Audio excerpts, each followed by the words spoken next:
Aïcha radiallahu anha relate que le prophète sallallahu alayhi wa sallam a dit: le plus détesté des hommes auprès d'Allah est le querelleur invétéré. C'est rapporté par Bukhari et Muslim.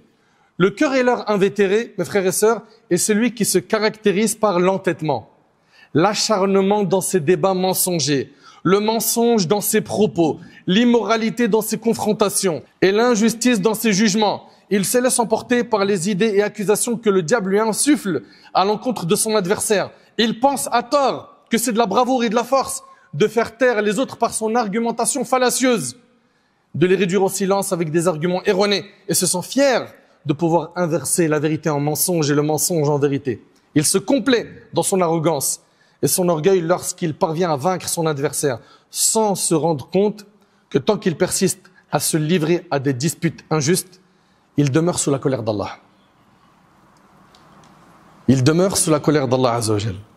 En agissant ainsi, il plonge lui-même dans l'abîme et souille son âme, tout en attribuant à autrui des choses qui ne sont pas en eux. Et selon Abdullah ibn Umar, radiyallahu anhu an jami' as-sahaba, le prophète sallallahu alayhi wa sallam a dit: celui qui dispute sur une cause injuste, tout en sachant qu'elle est fausse, reste dans le courroux d'Allah jusqu'à ce qu'il y renonce.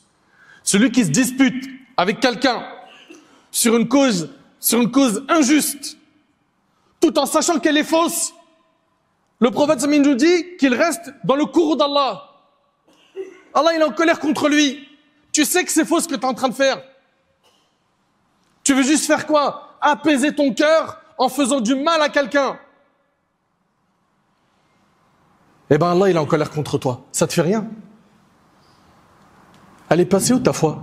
Là, je parle à ton islamité. Tu es bien musulman. En tant que musulman, tu peux entendre ces paroles et rester insensible? Tu trouves ça normal?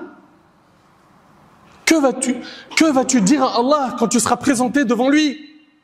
Toi qui aujourd'hui t'as entendu ce discours. Est-ce que le plus important, c'est de satisfaire Allah ou satisfaire ton nafs, ton ego? Celui qui dispute sur une cause injuste tout en sachant qu'elle est fausse reste dans le courroux d'Allah jusqu'à ce qu'il y renonce.